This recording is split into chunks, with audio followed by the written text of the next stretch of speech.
वालेकुम, नमस्कार, सत श्री अकाल एंड गुड इवनिंग। मैं हूं अर्जू काज़मी और आप देख रहे हैं पॉइंट ऑफ व्यू। हमें जी जॉइन किया है मेजर गौरव आर्या ने। आप सब जानते ही हैं मेजर साहब को। बहुत शुक्रिया सर कि आज आपने जॉइन किया। थैंक यू आरजू जी, मुझे बुलाने के लिए। Thank you so much.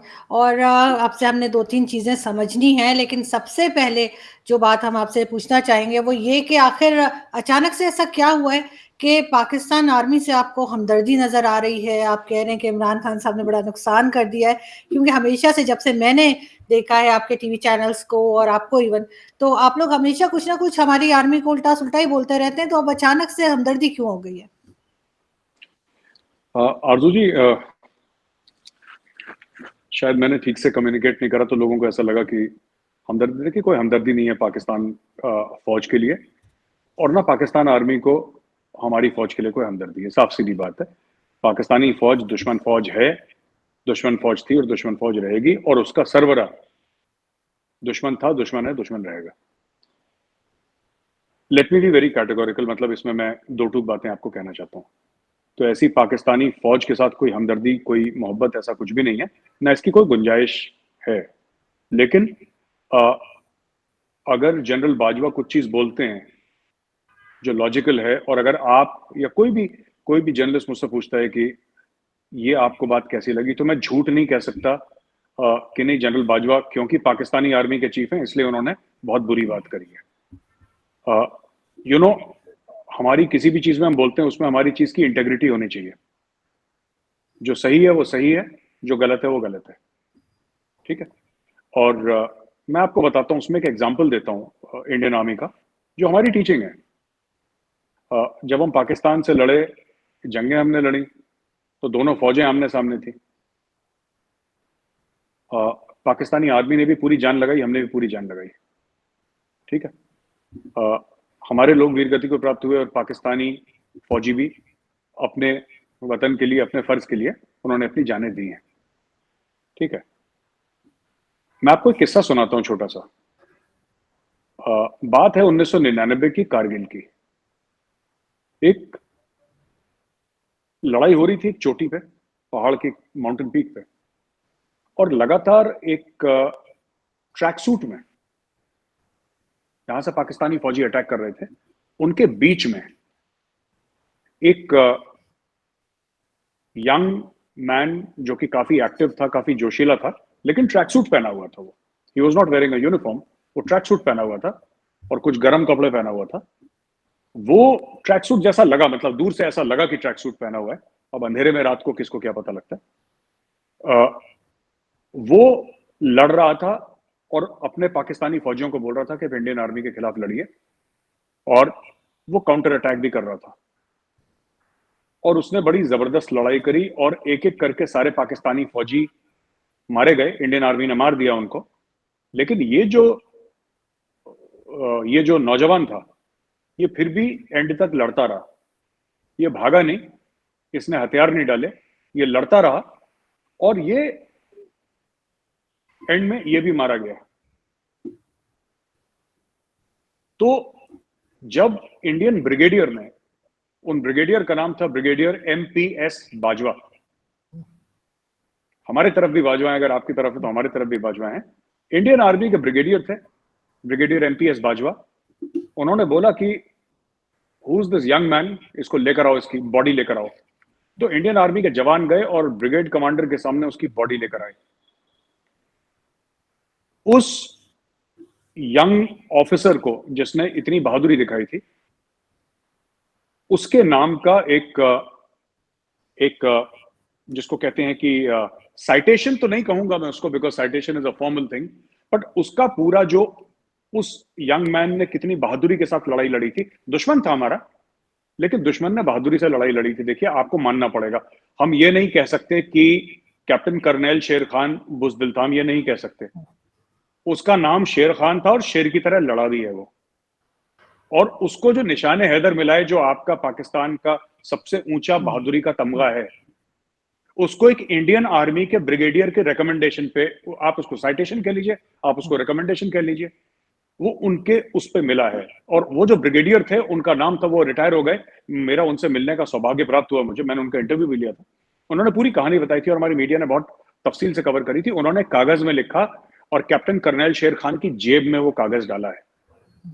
ठीक है, अगर आप यूट्यूब में जाएंगे तो कैप्टन कर्नल शेर खान के फादर का, उनके वालिद साहब का इंटरव्यू है, और उनके वालिद साहब ने ये बात कही है कि हाँ, हमारे दुश्मन ने ये करा था। तो कहने की बात यह है कि जो पाकिस्तानी फौजी सही कह रहा है वो सही कह रहा है, जो बहादुर है वो बहादुर है।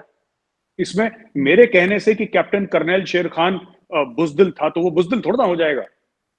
अगर वो बहादुर था तो बहादुर था, मतलब उसमें I cannot change the facts, these are historical facts. तो कोई दोस्ती नहीं है। अगर दोस्ती होती तो कर्नल शेर खान हमारे ऊपर अटैक नहीं करता, और हमारी तरफ से दोस्ती होती तो हम उसकी जान बख्श देते। ना कैप्टन कर्नल शेर खान को उम्मीद थी कि हम उसकी जान बख्शेंगे, ना हमें ऐसा था कि हम उसकी जान बख्शेंगे। And he knew the score and we knew the score, and that's how it is among soldiers in war. ठीक है आरजू जी, बात यह है कि जो कहते हैं ना कि जनरल बाजवा और पाकिस्तानी फौज, ऐसा बिल्कुल नहीं है। बट मुझे ऐसा लगता है, ये मैं मानता हूं, और ये इंडियन आर्मी की भी सिखलाई है कि दुश्मनी में शराफत होनी चाहिए। ठीक है, वरना वो लड़ाई फिर जानवरों की है, वो इंसानों की लड़ाई नहीं है। दुश्मनी में शराफत होनी चाहिए। There should be decency even in enmity, in war, and that is what soldiering is about, that is what regimentation is about. मैं आपको ये कहना चाहता हूं कि जो जनरल बाजवा ने बात बोली है वो बात मैच्योर है, वो स्टेट्समैन लाइक है, और मैं कुछ भी कह दूं वो स्टेट्समैन लाइक ही रहेगी, क्योंकि उन्होंने क्या बात करी मैं आपको बता देता हूं। जियो इकोनॉमिक्स की बात करी है ना। Peace along the line of control is held for almost 2 years और मोर देन 2 years, जब से भी हुआ है मुझे ध्यान नहीं, अभी याद नहीं आ रहा। Peace along the line of control is held, and other things also, जो उनके एक्शंस हैं, जो उनकी बॉडी लैंग्वेज है, ये सब अगर आप स्टडी करेंगे तो आपको पता। देखिए ठीक है, जो पाकिस्तान में अंदरूनी मामला चल रहा है, हम क्रिटिसाइज करते हैं, तनकीद करते हैं, जो पाकिस्तानी है वो भी करते हैं। ठीक है, जिसको जब बैटिंग मिलती है वो चौका छक्का मारता ही मारता है। अगर हमारे तरफ से कोई गलती होगी तो हम ये नहीं उम्मीद रखेंगे कि पाकिस्तानी हल्का हाथ रखे हमारे ऊपर, और अगर पाकिस्तान में कोई गलती होगी तो वो भी उम्मीद ना रखें कि हम लोग हल्का हाथ रखेंगे। ठीक है, ये बात तय है, इसमें कोई शक नहीं है। लेकिन fact of the matter is that general Bajwa in his conduct, हम लोग फौज में OLQ बोलते हैं, we call it OLQ। OLQ मतलब ऑफिसर लाइक क्वालिटीज। ठीक है, तो जिस तरीके से अभी तक जो मैंने जनरल बाजवा को देखा है, उनके जो बयानात मैंने सुने हैं, उनका जो कंडक्ट देखा है, that is been that of an officer and a gentleman. बाकी ठीक है, दुश्मनी अपनी जगह, लड़ाई होगी तब देखेंगे। सर उन्होंने ये भी तो कहा है बाजवा साहब ने कि पिछली बातें भूल जाएं और आगे बढ़ें, तो क्या भारत तैयार है पिछली बातें भूल जाने के लिए? मुझे पता नहीं है कि भारत तैयार है कि नहीं, बिकॉज मुझे पता नहीं कि इंडिया की क्या पॉलिसी है। इंडिया में पाकिस्तान को लेकर, देखिए हम अप्रिशिएट करते हैं जो जनरल बाजवा ने बोला है, इसमें कोई शक नहीं है कि बड़ा स्टेट्समैन लाइक आउटरीच है।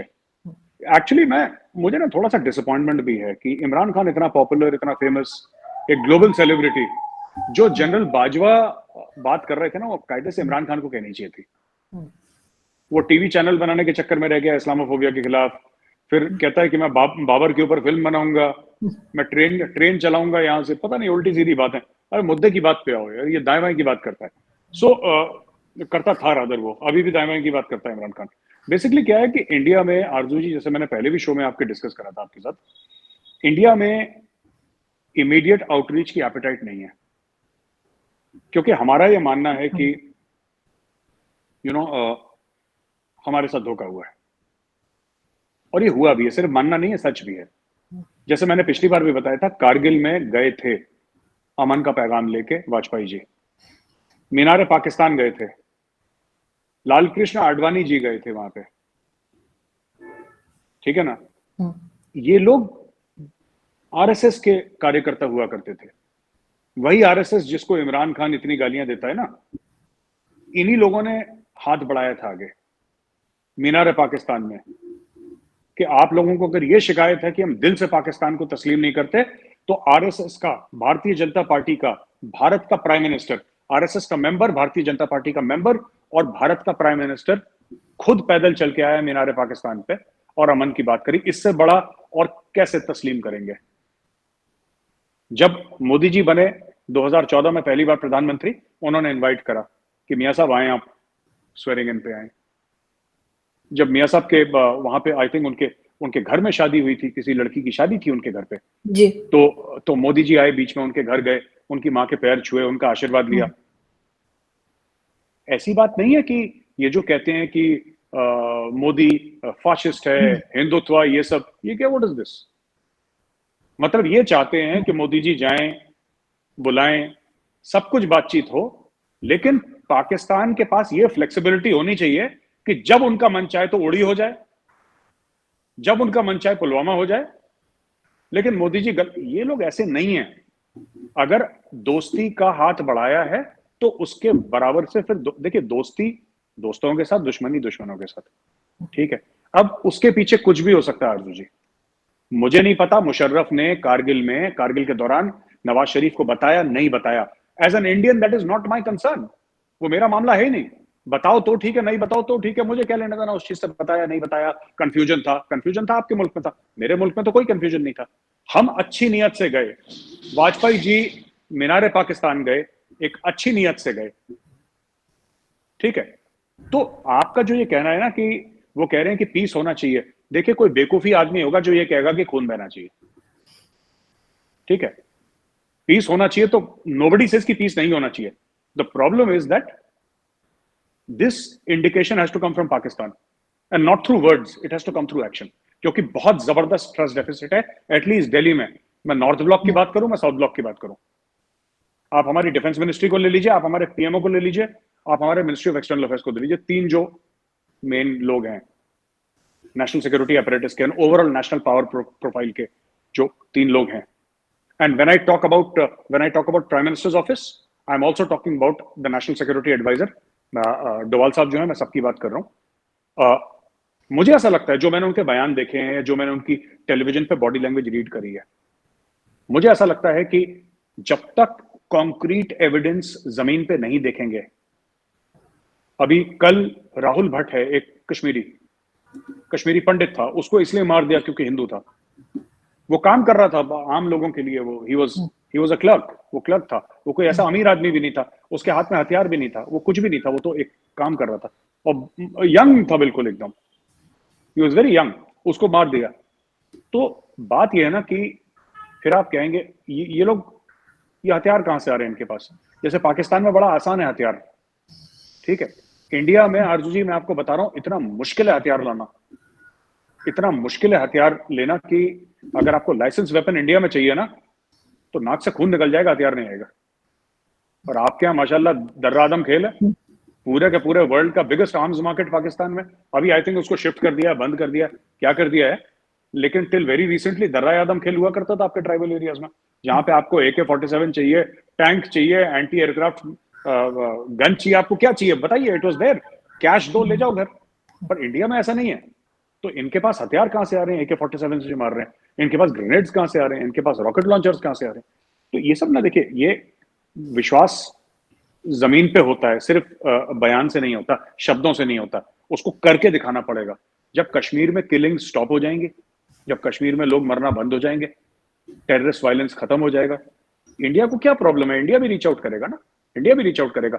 लेकिन आज की तारीख में आप देखिए ना, मोदी जी ने अपनी कितनी पॉलिटिकल कैपिटल, कितनी पॉलिटिकल इक्विटी दांव पे लगाई है। आज भी लोग कहते हैं क्या जरूरत थी, लोग तो कहते ही हैं, वो गाना आपने सुना होगा ना, कुछ तो लोग कहेंगे, लोगों का काम है कहना, तो लोग कहते हैं कि साहब आप क्यों चले गए वहां पे पाकिस्तान नवाज शरीफ के साथ बिरयानी खाने? बेचारा वेजिटेरियन आदमी है, खिचड़ी खाते हैं, मोदी जी उनको बोल दिया बिरयानी खाते हैं, उन्होंने आज तक बिरयानी की शक्ल नहीं देखी होगी। और वेजिटेबल तो बिरयानी भी बनती है हमारे यहाँ।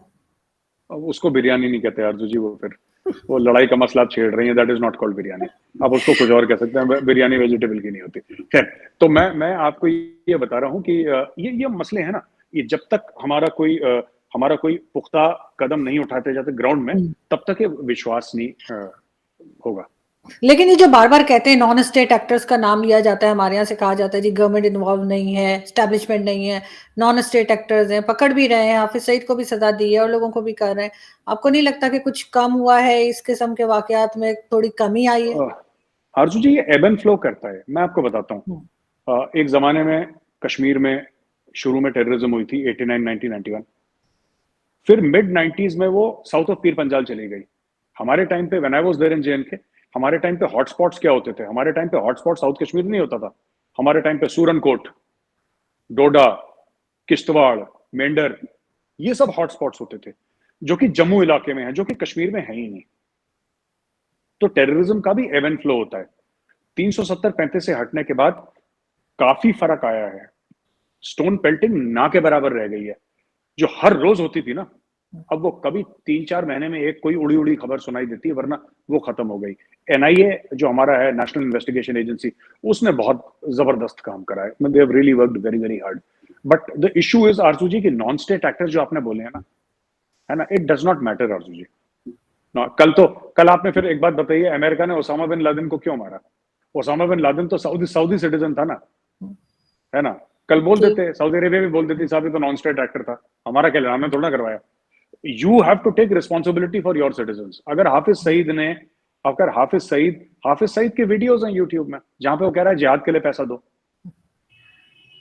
वो कह रहा है जिहाद के लिए पैसा दो। मेरे पास खुद वीडियोस पड़े हुए हैं जहां पे जो पाकिस्तानी तंजीमें हैं, वो आरजू जी पैसा मांग रही हैं मस्जिदों के बाहर। मेरे मेरे फोन में वीडियोस पड़े हुए हैं कि आप ताउन करिए अपने भाइयों का जो कि कश्मीर में जिहाद कर रहे हैं। 10-10, 20-20 रुपए लोग, तो आम लोग डाल के जा रहे हैं, बच्चे पैसा डाल के जा रहे हैं। अब बच्चे को क्या पता उसमें क्या जिहाद होता है, तो छोटा सा बच्चा है, बाप के साथ आया होगा नमाज पढ़ने के लिए, तो वो भी पैसा डाल रहा है। तो बात यह है ना कि then when Indian public sees this, जैसे कि नहीं यार, इनकी इनकी दे वांट समथिंग एल्स। इनकी, हम लोग कहते हैं कथनी और करनी में फर्क है, कथनी और करनी में फर्क है। बिल्कुल। जिसको आप लोग कहते हैं कि कॉल ऑफ फेल में फर्क है। हम्म। कहते कुछ है, करते कुछ है। तो इसमें हम, मेरी बात का अगर पाकिस्तानी भाई बहन जो देख रहे हैं वो विश्वास ना भी करें, that's all right, I can understand. But आप यूट्यूब में जाके खुद वीडियोस देख लीजिए, जहां पे हाफिज सईद के लेक्चर हैं कि मैं ये कर दूंगा, वो कर दूंगा, आग लगा, ही इज देयर, वो खुल के सबके सामने कह रहा है कि हम जिहाद करेंगे। अब हम कर रहे हैं जिहाद, अब वो कहता है नहीं मैं तो एनजीओ चला रहा हूँ, वो ठीक है। नहीं, बिल्कुल वीडियोज़ ना सिर्फ़ हाफ़िज़ सईद की मौजूद हैं, कई दूसरी भी मौजूद हैं और मेरा ख़्याल है उस पे कुछ ना कुछ कोशिश की जा रही है उन चीज़ों को कंट्रोल करने की, क्योंकि अब जो भी एस्टेब्लिशमेंट है, वो चाहती है कि भारत के साथ टर्म्स बेहतर हों। लेकिन अगर हम भारत की बात करें तो साथ ही हमें फिर अफ़गानिस्तान की भी याद आती है और अफ़गानिस्तान को अब आप कैसे देखते हैं? तालिबान की गवर्नमेंट आने के बाद दोबारा वही कुछ शुरू हो गया है, जो पहले थे तालिबान से वही है, पाकिस्तान ने बहुत साथ दिया और साथ ही साथ जनरल फैज़ हामिद साहब जो हैं उनके बारे में भी बहुत खबरें रही कि वो वहाँ पे गए, उन्होंने विज़िट किया, उन्होंने सपोर्ट किया। लेकिन अभी ज़रदारी साहब की भी ज़रूर मैं कहूँगी कि जो उन्होंने कहा है कि वो तो खुड्डे लाइन लग गए। आपने ज़रूर देखा होगा, ऐसा हो ही नहीं सकता कि ज़रदारी साहब की स्टेटमेंट ना देखी हो। क्या कहेंगे आप? देखिए मैं आरजू जी, ऐसा है ना कि मैं डे वन से यही बात बोल रहा हूँ, डे वन से। और जो पाकिस्तानी जो एंकर्स हैं, टीवी एंकर्स या एनालिस्ट हैं, उनने बड़ा तनकीद करी, क्रिटिसाइज करा, मजाक भी उड़ाया कि मेजर आर्या तो ऐसे ही बोल रहा है, इसको आइडिया ही नहीं है अफगानिस्तान के। मेजर आर्या को बहुत आइडिया है, और बहुत लोगों से ज्यादा बहुत आइडिया है। एंड जस्ट बिकॉज पाकिस्तान का बॉर्डर अफगानिस्तान से मिलता है, इसका मतलब ये नहीं कि जो पाकिस्तानी एनालिस्ट है they know more about Afghanistan than an Indian analyst. देखिए बात ये है कि जो अफगान आर्मी है वो तालिबान के सामने क्यों फोल्ड हो गई, क्यों वो नहीं लड़ी? पैसों का लेन देन हुआ, आदान प्रदान हुआ पैसे का, और उनकी ट्राइबल लॉयल्टीज हैं उसमें। जैसे इंडियन आर्मी में और इवन पाकिस्तानी आर्मी में आरजू जी जो रेजिमेंटल सिस्टम है, वो रेजिमेंटल सिस्टम तो नहीं है ना तालिबान के बीच में। उनकी तो ट्राइबल लॉयल्टीज है, उनका रेजिमेंटल सिस्टम वही है। What ever, I mean not comparing, but just saying कि उनका रेजिमेंटल सिस्टम वही है जो तालिबान का है। अब देखिए ना, तालिबान का जब से तालिबान पावर में आया है, तो पाकिस्तानी एनालिस्ट ने, कुछ कुछ है, मैं उनका नाम भूल रहा हूं, पर उन्होंने जान लगा दी है खुद के आपके फौजी, खुद के आपके पाकिस्तान आर्मी के या फ्रंटियर एफसी के जो फौजी हैं, फ्रंटियर कंस्टेबलरी, उसके जो लोग हैं वो मारे जा रहे हैं थ्रू अफगानिस्तान, अटैक हो रहे हैं। लेकिन ये अफगानों के, ये तालिबान को जस्टिफाई कर रहे हैं पाकिस्तानी स्टूडियोज में बैठ के लोग, कि नहीं जी उनके तो, वो लोग कैसे रोक सकते हैं, अमेरिका ने तो उनके पैसे रोक रखे हैं, $10 बिलियन, अमेरिका अगर उनके पैसे दे तब तो हम उनसे पूछ सकते हैं। अरे चलिए, अफगान तालिबान रोक नहीं सकता, तहरीक तालिबान पाकिस्तान को रोक नहीं सकता, ठीक है, आई कैन अंडरस्टैंड कि उनका उनका उनके पास वो गवर्नेंस का सिस्टम नहीं है, नहीं रोक सकते, दैट आई कैन अंडरस्टैंड। एक बार किसी सीनियर अफगान तालिबान लीडर ने सामने आके ये बात बोली है कि ये तहरीक तालिबान पाकिस्तान वाले ये टेररिस्ट हैं, ये आतंकवादी हैं, ये दहशतगर्द हैं, जो पाकिस्तानी फौज के खिलाफ ये हमले कर रहे हैं, हमले गलत हैं। हम इनकी मजम्मत करते हैं, हम इनको क्रिटिसाइज करते हैं, और हम इनके खिलाफ एक्शन जरूर लेंगे। क्या किसी ने बात बोली है? उन्होंने, जो कहते हैं ना, जबानी जमा खर्ची भी नहीं करी उन्होंने। उसके लिए तो आपको, मुंह से बोलने के लिए तो आपको अमेरिका से $10 बिलियन नहीं चाहिए ना। आपको तो नहीं चाहिए अमेरिका से पैसे। आपने मुंह से बोला कभी? आप, मेरा मतलब अफगान तालिबान ने नहीं बोला। बहुत समय तक मैं इनको ये बोल रहा था। आपने आरजू जी अफगानिस्तान के बारे में पूछा है।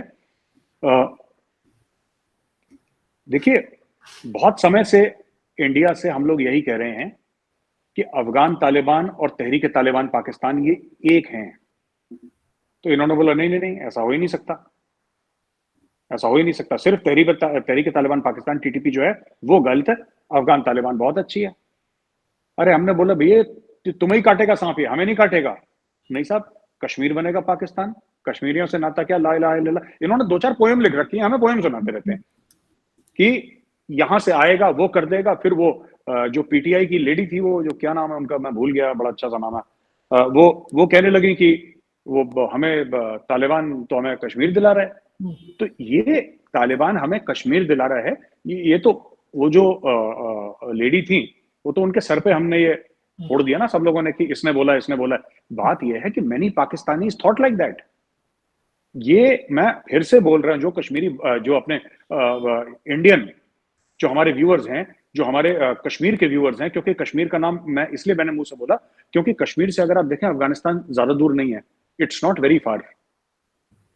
कश्मीर से it's a straight line to Afghanistan, बिल्कुल ऊपर है अफगानिस्तान।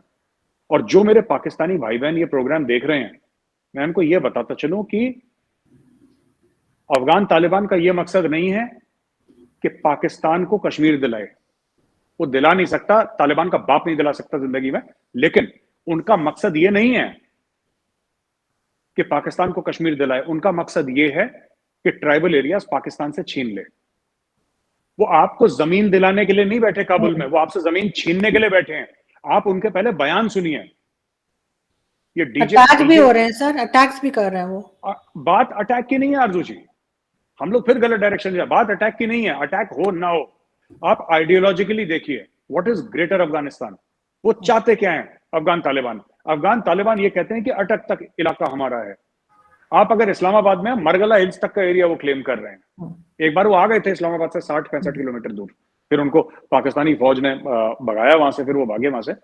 वो एरिया क्लेम करते हैं, वो ड्यूरेंट लाइन को नहीं मानते। अटैक को छोड़ दीजिए ना, वो तो छोटी बात है। अटैक होते रहते हैं, अटैक कब नहीं होते? अटैक पहले भी होते थे, आज भी हो रहे हैं, दैट्स ओके। अटैक फ्यूचर में भी होंगे। Attack is only 10%, only 10%। 90% ये खतरा है कि जो पाकिस्तानियों को ये है कि हमारे मुसलमान भाई हैं, उसमें से कई तालिबान वाले, ठीक है, और कई अफगान, राइट, वो पाकिस्तानियों को मुसलमान नहीं मानते। मैं आपको बताता हूं, मेरी बात हुई है कुछ अफगानों से जो कि जर्नलिस्ट हैं। I have spoken to Afghan journalists and they have told me that Taliban वाले नहीं मानते उनको, दिल से नहीं मानते। क्यों? क्योंकि उनका वो है कि हर एक बंदे की दाढ़ी होनी चाहिए, हर एक औरत पूरी पूरी ढकी रहनी चाहिए, ख्वातीन पूरी ढकी रहनी चाहिए, लड़कियां स्कूल नहीं जानी चाहिए। अगर आप ये सब करेंगे तो फिर आप मुसलमान नहीं है, क्योंकि अफगानिस्तान में इसकी सजा है ना, इसके लिए तो कोड़े पड़ते हैं ना, इसके कोड़े पड़ते हैं। वो कॉमेडियन को मार दिया था जब वो जा रहे थे, वो लोगों को हंसाता था, तो उन्होंने बोला कि हंसाना भी हराम है इस्लाम में, ये हंसा क्यों रहा है, मार दो उसको गोली। उसने हंसाना बंद कर दिया, वो मरी गया, तो कहां से हंसाएगा, खत्म हो गया वो। तो आप ये देखिए, आइडियोलॉजिकली, आइडियोलॉजिकली जो तालिबान है दैट इज अगेंस्ट पाकिस्तान। ये खुशियां खूब इमरान खान ने, आपके जफर इलाली साहब, मैं तो बड़ा सरप्राइज था कि इतने सीनियर डिप्लोमेट हैं, इतने मजे हुए सुलझे हैं आदमी, वो बड़े भंगड़े डाल रहे थे कि अब तो तालिबान आ गया काबुल में, और अब तो देखिए साहब बल्ले बल्ले मजे ही हैं, इतने मजे हैं कि हम क्या बताएं, अब तो सब कुछ ठीक हो गया। अब इंडिया के जो कॉन्सुलेट्स हैं जो कि दहशतगर्दी करते हैं वो भी बंद हो जाएंगे, और इंडिया का एम्बेसी भी बंद हो जाएगा, और कुलभूषण जाधव जैसे लोग हैं वो भी खत्म हो जाएंगे, और सब कुछ ठीक हो जाएगा। फिर ये ठीक हो जाएगा, फिर हम इंडिया को सबक सिखाएंगे। अब वही 3 हफ्ते पहले हलाली साहब का स्टेटमेंट, जफर इलाली साहब की बात कर रहा हूँ, जी जी, जो कि वो इंग्लिश एक्सेंट में बात करते हैं ना, जी तो बिल्कुल। वो जफर इलाली साहब, उनका स्टेटमेंट आप देख लीजिए टीवी शो पे अपने। वो कहते हैं कि ये तो किसी के सगे हो ही नहीं सकते, ये तो किसी के दोस्त नहीं हो सकते, ये तो हमें मार रहे हैं। और यही तो हम डे 1 से कह रहे थे कि ये तालिबान तुम्हें मारेंगे। ये खुद मारे ना मारे, इनके औजार हैं, इनके हथियार हैं। इनका एक हथियार तहरीक तालिबान पाकिस्तान है। आपको क्या लगता है कि जो बलोच तंजीमें हैं बलोचिस्तान में सबसे बड़ी, जो जो बलोचिस्तान का जो मिक्स है उसमें तो पश्तून है बहुत। इनको क्या लगता है कि बलोच जो ऑर्गेनाइजेशंस हैं, अलहदगी पसंद जो तंजीमें हैं बलोचिस्तान में, are they not partnering with Pashtun organisations? क्या ये नहीं हो रहा है? फिर बिल्कुल। ये कौन सी अजीबोगरीब बातें कर रहे हैं कि ऐसा हो जाएगा वैसा हो जाएगा? कुछ नहीं होने वाला। ये अफगान तालिबान आपसे, ये आपको कश्मीर नहीं दिलवा रहे, ये आपसे पाकिस्तान का हिस्सा लेने के चक्कर में। बिल्कुल, वो कह रहे हैं केपीके की तरफ उन्होंने क्लेम कर रखा है। लेकिन साथ ही आपको कोई लगता है कि कोई हल है इसका, या इसी तरीके से चलता रहेगा? अफ़गानिस्तान की गवर्नमेंट इसी तरीके से काम करती रहेगी, या ऐसे ही अटैक्स करती रहेगी पाकिस्तान के ऊपर, जबकि पाकिस्तान ने कितना साथ दिया था? देखिए, मैं आपको बताता हूँ, पाकिस्तान ने ना 2 चीज़ें हैं। पाकिस्तान ने साथ दिया, लेकिन अफ़गानिस्तान में जो प्रॉब्लम है, वो पाकिस्तान की क्रिएटेड है। मैं आपको बताता हूँ किस तरीके से। जब रशियंस आए थे ना, हुँ, जब रशियंस आए थे, तो रशियंस 1979 में आए थे आरजू जी। एक आमू दरिया है, आमू रिवर, उसको पार करके रशियंस आ गए और घुस गए। वो बड़ा फेमस एक ब्रिज है, वो आप पार करके ना आ गए रशियंस अफगानिस्तान में। तो जियाउल हक को लगा कि ये तो बहुत अच्छा मौका है और हम एक काम कर सकते हैं, फिर हम अमेरिकन से पैसे लेंगे और यहाँ पे जिहाद करेंगे। उसके पहले पाकिस्तान वॉज, मैं ये तो नहीं कहूंगा कि मतलब पाकिस्तान में क्या रेडिकलाइजेशन बहुत कम था, हुँ, ना के बराबर था। People were more liberal and more modern in the thinking. मैं 70s की बात कर रहा हूँ, मैं 60s की बात कर रहा हूँ। हुँ, आपके पाकिस्तान में बार्स होते थे ओपनली, आपके डांस हुँ, क्लब्स होते थे, आपके सिनेमा हॉल्स होते थे, आपके बैलेज होते थे पाकिस्तान में, आपके होटल्स में liquor was openly. Hmm, I am not saying that ये चीजें होनी चाहिए तब भी कोई सोसाइटी लिबरल होती है, मैं वो नहीं कह रहा हूं। पर मैं ये कह रहा हूं कि ये सब पाकिस्तान में था, ये पाकिस्तान की सच्चाई है। हुँ, कराची में, आपके लाहौर में, आपके बड़े बड़े शहरों में होता था ये। अब हुआ ये ना कि अमेरिकन से पैसे लेके ये क्यों करा ये पाकिस्तान में। अभी जो आप देखते हैं ये लबैक वाले जो आ गए हैं ना, ये लबैक वाले, ये जी, जमातुल इस्लामी का इतना राइज हो गया, ये सब ये क्यों हो गया? ये इसलिए हो गया क्योंकि आपके जो जनरल जियाउल हक थे ना, जनरल जियाउल हक ने मदरसों के बच्चों को, और मदरसों को वहां पे फंडिंग दी, बच्चों के हाथ में वो कुरान थी, कुरान हटा के उनके हाथ में कलिशनिकोव दी और बोला कि बेटा चल चढ़ जा सूली पे जिहाद कर। ये तालिबान किसने खड़ा कर दिया? हुँ, तो who started the Taliban? Taliban was not an organic movement. हाँ ठीक है, मुल्ला उमर की स्टोरी की, वो 2 लड़कियों को किडनैप कर दिया था, वॉरलॉर्ड ले गया था, वो गए थे, वो उन्होंने मार दिया उनको, लड़कियां वापस कर दी बाइज्जत। फिर बाद में लड़ते लड़ते रशियंस के साथ अपनी आंख में गोली वो काटा, हुँ, वो सब ठीक है, वो स्टोरी बिल्कुल सच है, उसमें कोई झूठ नहीं है। लेकिन fact of the matter is कि the Taliban is a creation of Pakistan services, intelligence services. Benazir Bhutto is on record. हुँ, भाई आप देखिए ना, आप यूट्यूब, इंटरनेट नेवर फॉरगेट्स। अगर मैं ये बोल दूंगा कि आरजू काजमी जी बहुत बुरी हैं और कल मैं आपके शो पे आऊंगा, तो इंटरनेट बोलेगा जरूर एक बार कि मेजर साहब आपने तो आरजू जी को उल्टा बोला था। ये आपका इंटरनेट नेवर फॉरगेट्स। इनका रिकॉर्ड है, इनका रिकॉर्ड है। आप जाइए, दूर क्यों जाते हैं, छोड़ दीजिए ना सब। परवेज मुशर्रफ साहब जो आपके सिटिंग आर्मी चीफ और सिटिंग प्रेसिडेंट है, उनका इंटरव्यू है हुँ, यूट्यूब में, जिसमें वो कहते हैं कि उनकी रेजिमेंट एसएसजी, स्पेशल हुँ, सर्विसेज ग्रुप, जो कमांडो स्पेशल फोर्सेस है पाकिस्तान की, वो लोग एज मर्सनरीज गए थे लड़ने के लिए रशियंस के खिलाफ। परवेज मुशर्रफ खुद कह रहे हैं हुँ, जनरल साहब। और पाकिस्तान हाउस में जो भी आप लोग कहते हैं, जो हुँ, प्रेसिडेंट का पैलेस है, जी, जी, उसके अंदर बैठ के as as he was holding dual charge, president of Pakistan and also army chief of Pakistan, वो कह रहे हैं कि मेरी खुद के रेजिमेंट के लोग मर्सनरी बन के पैसा पकड़ के गए हैं लड़ने के लिए। हुँ, ही इज सेइंग दैट हम कौन हो? फिर जब हम बात बोलते हैं तो कह नहीं, ये तो इंडिया का प्रोपेगेंडा करता है। आपके खुद प्रेसिडेंट साहब बोल चुके हैं, when he was president. Sitting president, आपका सिटिंग आर्मी चीफ बोल रहा है कि हाँ मेरे बंदे, मेरी रेजिमेंट के बंदे गए हैं अफगानिस्तान में पैसा लेके लड़ने के लिए। फिर how is Pakistan not supporting? नहीं, आप ठीक कह रहे हैं। वैसे भी ज़ियाउल हक के टाइम पे बहुत ज़्यादा डैमेजेस हुए थे। मैं अपने फ़ादर से सुना करती थी, बहुत वो नाराज़ होते थे, गुस्सा करते थे। लेकिन ऐसा नहीं है कि यहाँ पे अब कुछ नहीं मिलता, सब कुछ होता है, डांस बार भी है, सब कुछ है। और बस ये होता है कि उतना खुल्लम-खुल्ला नहीं होता, शायद छुप-छुप के होता है, लेकिन होता सब है। लेकिन अगर हम बात करें चाइना की, और चाइना भी वही है कि चाइना के साथ भी पाकिस्तान की दोस्ती है और हमेशा से भारत को उस पे भी एतराज़ हमने सुने कि जी चाइना ने ये कर दिया, चाइना ने वो कर दिया, काफ़ी हद तक ठीक भी बता रहे होते हैं। लेकिन आपके यहाँ भी जो चाइना और इंडिया के बॉर्डर पे जो डिस्प्यूट चल रहा है, वो लग ऐसा रहा है कि चाइना उसको उस इश्यू को सॉल्व करने में इंटरेस्टेड नहीं है। तो फिर क्या करेगा भारत? आरजू जी, पहली बात बता दूं, भारत को कोई ऑब्जेक्शन नहीं है पाकिस्तान की दोस्ती किसी से भी हो। We are nobody to tell Pakistan, हम कोई नहीं होते पाकिस्तान को बोलने वाले कि सर आपका दोस्त ये होगा ये होगा। ठीक है, पाकिस्तान एक खुद मुख्तार मुल्क है, हम तस्लीम करते हैं खुद मुख्तार मुल्क है, और पाकिस्तान की मर्जी, चाइना के साथ दोस्ती करे, दुश्मनी करे, अमेरिका के साथ करे, रूस के साथ करे, जिसके मर्जी करे। ठीक है, it is none of India's business to tell Pakistan की बॉस आप ये करो, नो, ये पाकिस्तान का खुद का काम है। हमारी problem China Pakistan economic corridor से सिर्फ ये है कि वो पाकिस्तान ऑक्यूपाइड कश्मीर, जिसको आप लोग आजाद कश्मीर बोलते हैं, वहां से आती है, वो टेरिटरी इंडिया की। इसके अलावा हमारा कोई दिक्कत नहीं है। हम चाहते हैं चाइना आए, $200 अरब की इन्वेस्टमेंट करे पाकिस्तान में, वी हैव नथिंग टू से, प्लीज हैव फन। अच्छा, एक और चीज मैं कहना चाहता हूँ इसके पहले कि मैं लाइन ऑफ एक्चुअल कंट्रोल के ऊपर आऊं, कि वहां पे जो हमारे आर्मी चीफ के स्टेटमेंट के ऊपर आपने बात करी, आरजू जी, ऐसा है ना कि जो चाइनीज की रिपोर्ट कहती है, आप बात बताइए, क्या इमरान खान ने ऑडिट करवाया कि नहीं करवाया सीपैक का? इमरान खान ने ऑडिट करवाया। ट्रिब्यून आपका न्यूज़पेपर है, ट्रिब्यून में खबर ये आई है कि 80% of the CPEC projects have stopped. ये पाकिस्तानी न्यूज़पेपर है ट्रिब्यून, मैंने खुद पढ़ा है। और अगर आप चाहें तो आप इसको डाल भी सकते हैं कहीं पे, अगर आप जब रिलीज करें तो, अगर आपको मिल जाता है आप डालिएगा, वो आपको पता लग जाएगा।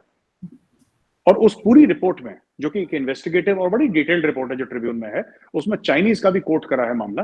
कहीं पे ये नहीं बोला कि इंडिया ने साजिश कर दी, इंडिया ने साजिश कर दी और इंडिया की वजह से सीपैक, इंडिया चाहता है सीपैक, इंडिया के, एक बात बताइए, चलिए मान लीजिए 1 मिनट के लिए फर्ज करिए इंडिया चाहता है कि सीपैक रुक जाए, इंडिया के चाहने न चाहने से क्या हो रहा है? आप करिए ना, आप करिए ना सीपैक। प्रॉब्लम मैं बताता हूं आपको, प्रॉब्लम यह है कि China has asked for money, China ने वापस अपना पैसा मांगा पाकिस्तान से हाल फिलहाल। क्यों कर रहा है? ये जो चाइनीज कंपनी छोड़ के गई है, मैं आपको बता रहा हूं, ये सिर्फ आरजू जी इसलिए नहीं है कि सिक्योरिटी सिचुएशन खराब है, ये सिर्फ इसलिए नहीं है, ये इसलिए भी है क्योंकि आरओआई नहीं पूरा हो रहा, उनका रिटर्न ऑन इन्वेस्टमेंट नहीं पूरा हो रहा है। क्योंकि जो भी चाइनीज बिजनेसमैन ये कहते हैं भाई, भाई भाई कुछ नहीं होता, ये पता नहीं क्यों पाकिस्तान में भाई बना लेते हैं सबको, ये चाइना भाई है हमारा, भाई कोई नहीं होता, वो धंधा करने आए हैं, उनका काम है 100 रुपए डालना और 200 रुपए निकाल लेना है यहां से। अगर 100 रुपए डालने के बाद उनका 200 नहीं तो अगर 150 भी नहीं कमा पा रहे तो चले जाएंगे। ये जो 25-27 कंपनियां जो मैंने देखा मीडिया में कि जो जा रही हैं वापस पाकिस्तान छोड़ के, चाइनीज कंपनीज, वो क्यों जाने की बात कर रही हैं? वो इसलिए जाने की बात कर रही हैं, देखिए आदमी अगर पैसे कमाता है ना मोटे, अगर कोई भी आदमी बड़े पैसे कमा रहा है, मुनाफा कमा रहा है, तो वो कहता है कोई बात नहीं, मैं सिक्योरिटी पे और पैसे खर्च करूंगा, राइट? मैं सिक्योरिटी पे और पैसे खर्च करूंगा, मैं और अपनी सिक्योरिटी अच्छी करूंगा कि मेरे बंदे ना मारे जाएं। अगर मुनाफा आ रहा है बहुत ज्यादा तो कोई भी रिस्क ले लेता है। इंडियन कंपनीज हैं जो कि अफ्रीका में जाके काम कर रही हैं, जहां पे सिविल वॉर चलते हैं। पाकिस्तान में तो कुछ भी नहीं होता, जो वहां पे होता है कि 200-200 लोग एक साथ काट दिए जाते हैं, वहां पे इंडियन कंपनीज काम कर रही हैं, लेकिन मुनाफा इतना है कि दे आर सेइंग ठीक है, उन्होंने प्राइवेट अपने लोग रख रखे हैं गन्स के साथ जो उनको प्रोटेक्शन देते हैं। अच्छा, अब आते हैं आपके लाइन ऑफ एक्चुअल कंट्रोल, जो आपने बात पूछी। आई थिंक आप जनरल मनोज पांडे की स्टेटमेंट की बात कर रही हैं। ये स्टेटमेंट, ये कोई नई बात नहीं है, जनरल मनोज पांडे ने बिल्कुल सही बात करी है, 100% सच बात है ये। आरजू जी, ऐसा है कि Chinese are not interested in solving the border. हमने बोला कि ठीक है, जो लेना देना है बराबर करते हैं, आपस में हम लोग बातचीत करते हैं, और जो भी बॉर्डर है, क्योंकि दोनों मुल्कों के बीच में बॉर्डर तो होना चाहिए, राइट? ठीक, हम लोग बॉर्डर डिसाइड कर लेते हैं, कहानी खत्म, उसको इंटरनेशनल बॉर्डर बनाते हैं, आप फौजें पीछे हटाओ, हटाते हैं, कहानी खत्म करो। They are not interested. अच्छा, दे आर नॉट इंटरेस्टेड, मैं बता रहा हूं, ये जो शी जिनपिंग है ना, इसका दिमाग खराब है।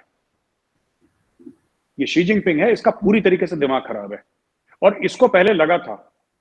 ये क्यों आए थे? ये जो गलवान आए थे, ईस्ट लद्दाख आए थे, इन्होंने सोचा था कि हम आएंगे और इंडियन आर्मी देखेगी ग्रेट चाइनीज आर्मी है, इंडियन आर्मी वहां से पीछे हट जाएगी, फिर हम लोग एरिया ले लेंगे। इनकी पड़ गई मार, और हमें कोई फर्क नहीं पड़ता। ठीक है, हम अगले 10, 15, 20, 25, 30 साल तक वहीं पे रहेंगे। हम 1984 से सियाचिन ग्लेशियर में, ये तो कुछ भी नहीं है, this is nothing, this is nothing. Siachen glacier में 1984 से इंडियन आर्मी है, फिर यहां पे भी रह जाएगी अगले 30, 40, 50 साल। देख लेते हैं चाइनीज। स्टेमिना देखना है ना आपको कि कौन कितना टिक सकता है, देख लेंगे कौन कितना टिकता है। ये देखिए ऐसी बात नहीं है, आपको चाइना के साथ हमारा ट्रेड भी चल रहा है, फिर हमारा हाँ, सवा ट्रेड सौ चल अरब रहा डॉलर ट्रेड चल रहा है, 1.25 अरब का। तो हमने अपने जो रिश्ते हैं, हमने जो अपने रिश्ते हैं चाइना के साथ कंपार्टमेंटलाइज कर लिए हैं। हमारी फौज चाइना के साथ लड़ती है, हमारे बिजनेसमैन चाइना के साथ बिजनेस करते हैं, कल्चर वाले हमारा कल्चरल एक्सचेंज भी चल रहा है, हमारी ट्रेड भी चल रही है, हमारा सब कुछ चल रहा है। पाकिस्तान ने क्या कर दिया है गड़बड़, कि पाकिस्तान ने बोला है कि अगर कश्मीर नहीं तो कुछ भी नहीं। है। ठीक है। ल- और ये इंडिया, माफ कीजिएगा, हम्म, जब इन्होंने बोला ना कश्मीर नहीं तो कुछ भी नहीं, तो इंडिया को नैरेटिव बड़ा सूट करा, इंडिया को ये नैरेटिव सही। बड़ा सूट करा कि तो अच्छी बात है यार, ये तो फिर किसी चीज के ऊपर बात नहीं कर रहे, चलो 3 साल हो गए बात नहीं करी, 2.5 साल हो गए बात नहीं करी, कोई दिक्कत नहीं है, बल्ले बल्ले। So you have fallen into a trap of your own making. आपने बनाया था कि नहीं हम भारत से बात नहीं करेंगे, Bharat, this is what India wanted at some level, खत्म करो। लेकिन जब आप कह रहे हैं कि जी उनके साथ ट्रेड भी चल रहा है, सब है, तो फिर एक ज़माने में आप लोगों ने उनकी ऐप्स वगैरह क्यों बैन की थी कि जी हम इस्तेमाल नहीं करेंगे? और इसके साथ-साथ जो पाकिस्तान में अटैक हो रहे हैं चाइनीज़ के ऊपर, 2-3 वाक़यात हो चुके हैं, आपने देखा होगा अभी कराची का भी, आपके ख्याल से ये क्यों हो रहे हैं और इसकी क्या वजह है? जी, हमने उनके ऐप इसलिए डिलीट करे आरजू जी, क्योंकि चाइनीज को एक मैसेज देना जरूरी था। अभी एक उनके 750 मिलियन डॉलर्स का हुँ, एक कंपनी के एसेट्स भी हमने फ्रीज कर दिए, सीज कर दिए, कुछ हो गया। आपने सुना ही होगा, एक चाइनीज मोबाइल फोन कंपनी का, हुँ। पता नहीं कौन सी कंपनी है, मैं नाम भूल गया उसका, उस कंपनी का कर दिया। तो ऐसी बात नहीं है। पौने 1 अरब डॉलर का उनके एसेट्स भी हमने फ्रीज कर दिए, उनके ऐप भी। बीच बीच में चाइनीज को मैं बता रहा हूँ डोज मिलती रहनी चाहिए, हल्की हल्की सी। हुँ। तो उनको पता लगेगा कि बैटिंग हम भी करेंगे, कभी कभी चाइनीज करेंगे, कभी कभी हम भी करेंगे। चाइनीज की आदत क्या है किसी भी रिलेशनशिप में, कि सिर्फ बैटिंग चाइनीज करेंगे, बाकी साइड फील्डिंग करेगी चाइनीज। तो हमने चाइनीज को बता दिया। तो बीच बीच में चाइनीज की, हम लोग जो एक्यूपंचर करते हैं ना, चाइनीज सुइयां चुबा के जो इलाज करते हैं एक्यूपंचर, हुँ, तो जी, जी। हम लोग भी आरजू चाइनीज के साथ एक्यूपंचर करते रहते हैं बीच बीच में। चाइनीज को उनकी औकात याद दिलाना बीच बीच में, कि उनकी औकात का एहसास दिलाना, और हमारी औकात का एहसास उनको दिलाना कि this is India you are dealing with.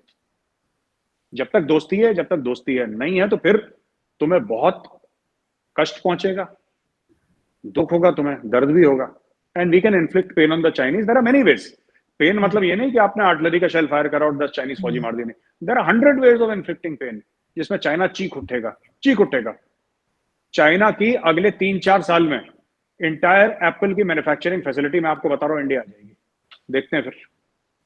नहीं, बिल्कुल ठीक, लेकिन पाकिस्तान में अटैक्स क्यों हो रहे हैं चाइनीज़ के ऊपर? मुझे मुझे नहीं पता। ये तो देखिए, आपकी जो आईएसआई है वो तो वर्ल्ड की नंबर 1 इंटेलिजेंस एजेंसी हुँ। है ना। नहीं, और मगर आप आप, क्या समझते हैं? आप क्या सोचते हैं कि ऐसा क्यों हो रहा है? मुझे, आरजू जी, अच्छा मैंने ना आपको मेरी बात शायद मैं ठीक से कन्वे नहीं कर पाया। और वो अक्सर ना, मैंने शोएब अख्तर को भी देखा है बोलते हुए ना कि मतलब आईएसआई नंबर 1 है। तो मैंने बोला कि यार एक अगर अगर आईएसआई को नहीं पता अटैक क्यों हो रहे हैं, तो बेचारे छोटे से गौरव आर्या को कहां से पता होंगे अटैक क्यों हो रहे हैं। नहीं खैर, सर, मैं आपको आपको बड़े कुछ बताता पता हूँ। होता है। लेकिन सर एक चीज़ अरे, है, आप बादाम खाने शुरू कीजिए। मेरे शो में 2 से 3 बार आप लोगों के नाम भूल गए और आपने कहा मुझे याद नहीं, पता नहीं हाँ, कुछ था। ना आरजू जी, ये बादाम का इशू नहीं है, ये बुढ़ापे का इशू है। ये एक्चुअली हो जाता है ऐसी उम्र में हमारे। मैं आपको बताता हूँ इसमें क्या है।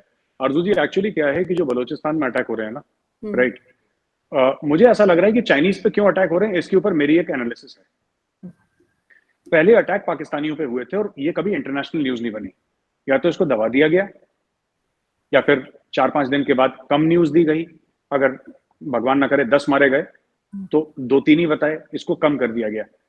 तो जब तक मुझे ऐसा लगता है कि बलोचों को ऐसा लगता है, जो बलोचों की तंजीमें हैं, उनको ऐसा लगता है कि अगर आप पाकिस्तानी इस पर अटैक करेंगे तो ठीक है, पाकिस्तान उसको रफा दफा कर देगा, लेकिन अगर चीनी गिरेंगे तो ये इंटरनेशनल न्यूज बनेगी। एंड ये भी एक किस्म का इंफॉर्मेशन वॉरफेयर है। और मुझे लगता है कि ये, और अब मेरे यही है ना कि मैंने जिस दिन बोला था कि अटैक, मैंने शहर का भी नाम लिया, फिर मेरे पीछे वहां पे पड़ गए आपके लोग, ये तो मेजर नहीं करवाया हो। मैंने कुछ नहीं हुँ, करवाया, मैं तो ऐसे ही एनालाइज करता हूँ। मेरा एनालिसिस ये है कि कहीं ना कहीं इसमें कारण ये भी है कि जो बलोच चाह रहे हैं, जो बलोच तंजीमें चाह रही हैं, उनको ग्लोबल मीडिया कवरेज या ग्लोबल अटेंशन तब तक नहीं मिलेगा जब तक ये चाइनीज को नहीं गिराएंगे। क्योंकि चाइनीज अपनी लाइव्स लॉस्ट को बड़ा सीरियसली लेते हैं, और ये मैंने देखा है अनफॉर्चुनेटली पाकिस्तानी इतने सीरियसली नहीं। अगर 3-4 पाकिस्तानी मर भी गए कहीं पे, भगवान ना करे, इनोसेंट सिविलियंस हैं, लेबरर्स हैं, और बलोचों ने बोल दिया कि पंजाब से लेबर आया था, उनको मार दिया गोली, राइट? तो दैट विल नॉट, वो कहीं बॉटम में छोटी सी एक लाइन हो जाएगी। लेकिन 3 चाइनीज मर गए सुसाइड अटैक में कराची में, तो 3-4-5 दिन तक, एक हफ्ते तक पूरा पाकिस्तानी मीडिया में तो चलेगा ही चलेगा। अगर वो 3 चाइनीज की जगह, अगर भगवान ना करे, मुझे कहना नहीं चाहिए, लेकिन मैं आपको एग्जांपल समझाने के, अगर आपको लगता है कि अगर कहीं कोने में 3 पाकिस्तानी मरे होते किसी बलोच के बॉम्ब ब्लास्ट में, तो एक दिन से अगले दूसरे दिन खबर आती? नहीं आती खबर, नहीं आती, क्योंकि वो चाइनीज मरे थे इसलिए खबर बनी। और I think this is the reason why the Baloch are attacking the Chinese. नहीं, बिल्कुल ठीक है। और मेरा ख्याल है कि आपकी जो भी वीडियो होती है या आपकी कोई ट्वीट होती है, उसके ऊपर जो है वो सीरियसली अगर पाकिस्तान वाले तवज्जो दें तो नाराज़ ना हो, बल्कि उसे समझने की कोशिश करें, तो बहुत कुछ चीज़ें यहाँ पे सही हो सकती हैं और टर्म्स भी बेहतर हो सकते हैं। और जहाँ तक कश्मीर का है, तो वो तो मुझे लगता है अगले 500 साल और ऐसे ही चलता रहेगा। Thank you so much sir कि आज आपने जॉइन किया। बहुत शुक्रिया। Thank thank you, you. Thank you.